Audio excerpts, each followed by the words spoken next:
Welcome back to CAN, Caribbean Affiliate News. My name is Siobhan Gobin. This segment of the news is sponsored by TravelSpan Vacations.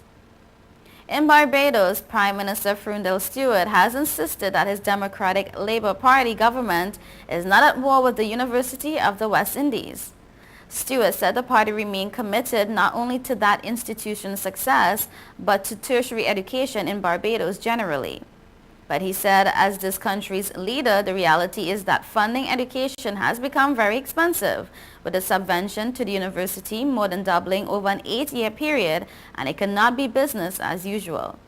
His declaration at the DLP's 58th Annual General Conference yesterday came days after the budget announcement of the $42 million cuts in transfers to the UE and the elimination of government-paid tuition fees. A week after UE Cave Hill campus principal Sir Hilary Beckles' criticism of government's failure to pay its close to $200 million debt to the university, and a day after the principal denied a suggestion that a commission which he chaired on reforming tertiary education recommended that students pay tuition fees.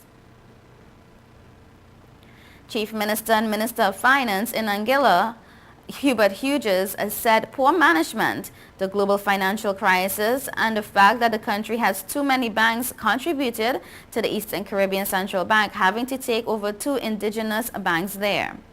Last week, Monday, it was announced the ECCB assumed control of Caribbean Commercial Bank Limited and the National Bank of Anguilla Limited. In an interview on Observer Radio's Big Issues program yesterday, Minister Hughes said, "You cannot deny the influence the global crisis continues to have on the economic and fiscal systems in the region." But there was more than that in the case of Anguilla. The government official said the takeover occurred after careful discussions on the options to include a possible merger of the banks.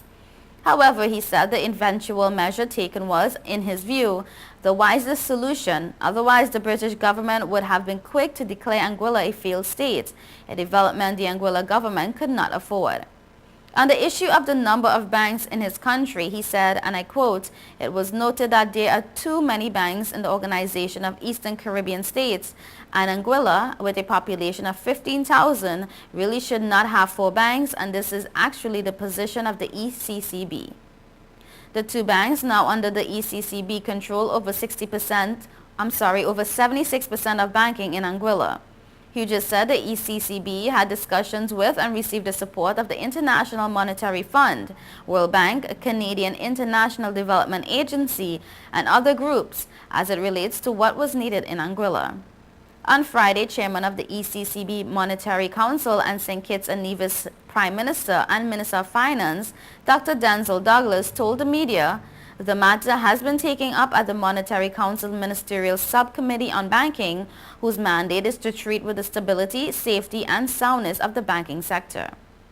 Until further notice, he said, under Part 2A, Article 5B of the ECCB Agreement Act of 1983, the ECCB has the power to investigate the affairs of the financial institutions concerned and any of its affiliates and to appoint a person or persons for that purpose, to such extent as it thinks fit to assume control of and carry on the affairs of the financial institution.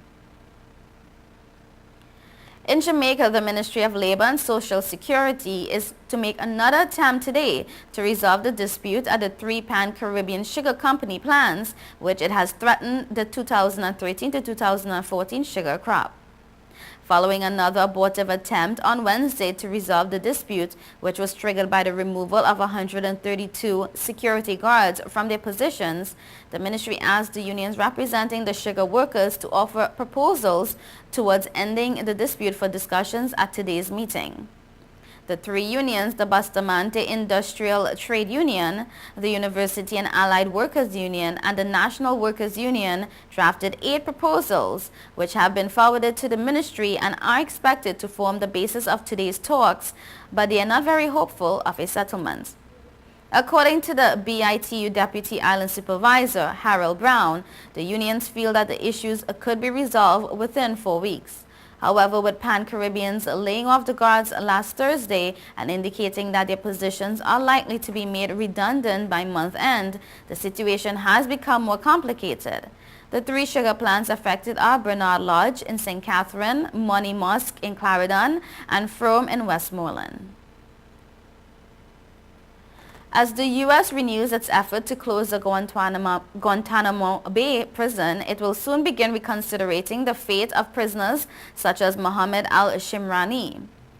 The 38-year-old Saudi is in a special category among the 166 prisoners at the cell, one of nearly 50 men who a government task force decided were too dangerous to release but who can't be prosecuted, in some cases because proceedings could reveal sensitive information.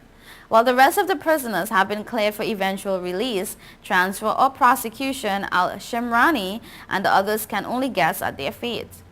The Pentagon says the men in the indefinite detention category are held under international laws of war until the end of hostilities, whenever that may be. As a group, they are one of the chief hurdles to President Barack Obama's attempts to close the detention center on the U.S. base in Cuba. For the most part, they have been accused of being Al-Qaeda and Taliban fighters, couriers, and recruiters. After more than a decade, their lawyers say it is time to let them go. Their lawyers recently began receiving notifications that intelligence officials from various U.S. government agencies would begin reviewing the detention of their clients to determine whether it was still necessary to hold them. A Defense Department spokesman, Army Lieutenant Joseph Todd Braceel, said the date for the first hearing hasn't been set. You're watching Caribbean Affiliate News. Stay tuned.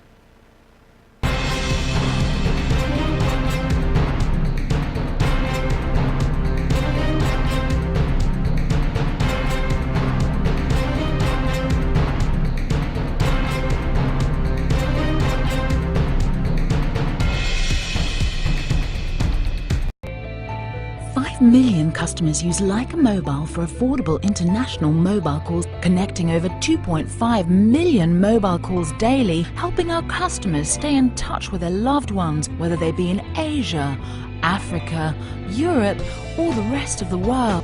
Every 5 seconds, a new Leica Mobile customer joins our growing family, helping you to make affordable international calls across the world. Leica Mobile. Call the world for less.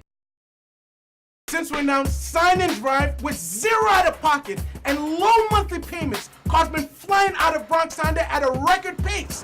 Whoa! New Accord with zero out-of-pocket for $249 a month, or new Civics just $199 per month, or save thousands with 0% financing. You never had to leave the Bronx to get the best price on the Honda. Bronx Honda guarantees the lowest price in the Bronx. Bronx Honda, East Tremont Avenue. Visit BronxHonda.com.